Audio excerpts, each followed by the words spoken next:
안녕하세요. Hey everyone. 저는 고에리입니다. I'm 고에리, and I'd like to introduce Mr. Kim Shi. Now, I saw this question online the other day, and it was regarding why we're saying hello, Mr. Seaweed, basically. If Kim means seaweed, is that really their name? Like this, Mr. Kim?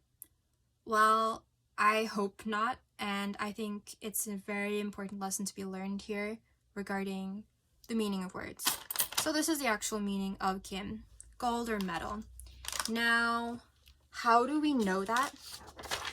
Let's look at the Chinese character. There are things called Hansa in Korean. Let me write that for you. Hanja. And we write Hanja like this.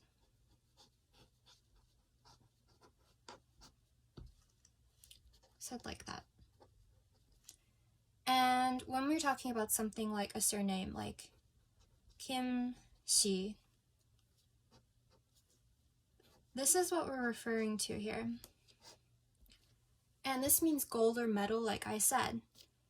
And the main reason I want you to watch this video is to know the importance of at least being able to recognize Hanja, if not write them yourself, so that you don't get confused between this and seaweed, which actually doesn't have a Chinese character base, and then be able to use this knowledge and see other contexts you'll find it in, like this.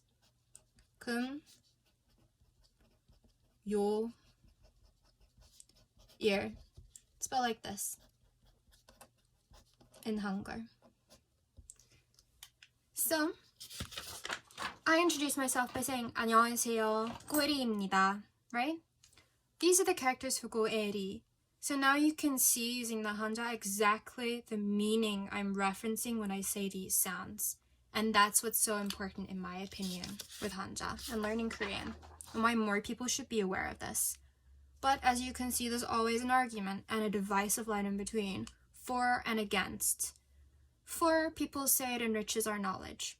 So of course, Korea is steeped in a vast amount of history, great amount of meaning and depth to it, just like any other culture. And part of that is Hansa. Part of that comes from this acquisition of Chinese characters before Hangul was invented. But then people say, but it's time consuming.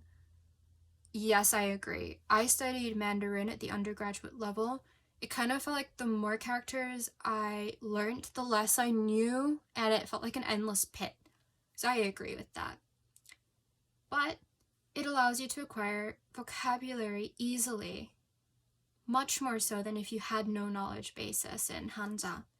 And this is particularly important if you're studying at a higher level. Maybe you're interested in law, medicine, historical texts. I know I took a class on literature from 1910 on, and we saw examples where the author would write a word in Korean, there'd be multiple possible meanings for it, and so to provide context, there'd be brackets with the Hansa inside. That made it so much easier to know what they were talking about. And I didn't have to spend time thinking, was it this word or this one?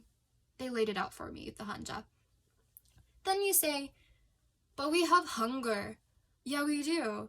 That's exactly the reason it was created, right? To get rid of the Chinese characters, make it so much more simple to write, to disseminate information with ease. This is all true, but I would say we started with Hanja. We can write solely with Hangul, but we should know where the languages come from. Much like we know in English it comes from the Latin, the Greek, and whatever else. Some basic knowledge there is very helpful, and an awareness is important. Then, the most important part, it disambiguates the language. Like I said with my name, we see or we hear 고에리, but we have no idea what I'm referring to if there are multiple different meanings attached to a sound, and that's where Hansa come into play. This is particularly important when we get to 사자성어, 四字成语, so these 4 character words, and also Hansa or Sino-Korean expressions. Then, against. And this is something I truly agree with. For Korean, you're not studying Chinese. I don't expect you, let me grab my book here, to say I'm a student of Korean, I mean. Here's a book.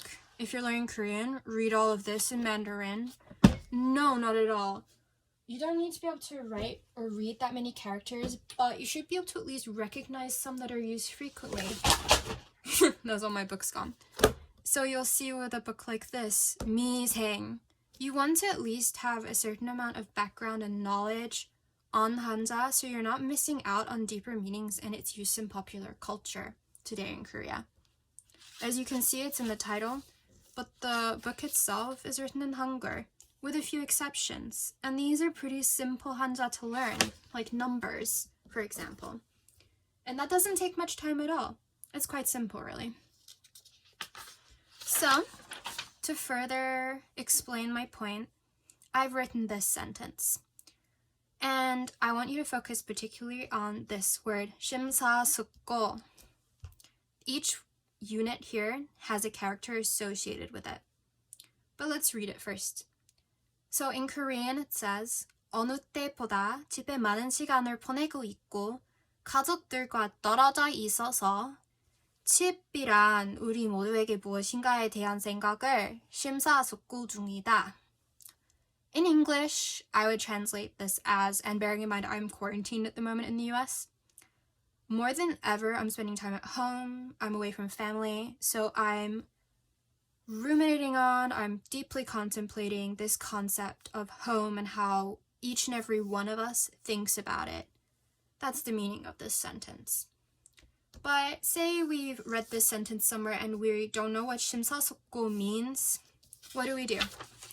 Of course, we look it up in a dictionary, right? That's what everyone would do if you're approaching a word you've never seen before. And we get the English translation, which is ruminate. I want you to be able to use Hanja to empower yourself to look at other people's translations of Korean and see whether it's truly accurate. The Hanja allows us to do that. So even when we look in a Korean dictionary, we see for these two, because these are separate terms, and then we can push them together again. 깊이 생각하는 것, deeply thinking about something. 잘 생각하는 것, thinking well or through something. And then we push it all together. 심사숙고 means 깊이 생각하고 그것을 함. So you've thought deeply about something and really contemplated it. Is that accurate? Does it encompass every part of meaning that we see in these characters? Let's take a quick look. So we have ship. I was about to say the Chinese, which is shen. We see here we have water radical. And then this means deep. Altogether referring to depth and breadth of information, or like a body of water as well. This is sa, or si. This is like your thoughts. In Chinese, we'd say 思想, for example. We're using our heart, which is what this means. This is a basic radical, basic form of meaning. And then we have a field. So I take this to mean we're using our mind as well as what we have available to us in terms of maybe texts, research, other people, something physical that we can reference. So that's the meaning of 심사. Then we look at 숙고. Well, like I said, 잘 생각하는 것. Not really. So this 고 comes from khao, and this means to examine. An examination, a test, for example. A test in Chinese is 考试. So it's coming from that kind of a meaning. Then we have this word, we have fire underneath. This is suk or shul, and this is referring to how well done something is when it's being cooked. But I like to think of it in this context is that you've examined it until you fully thought about it and you've come to a conclusion. That's how I take it to mean for suk.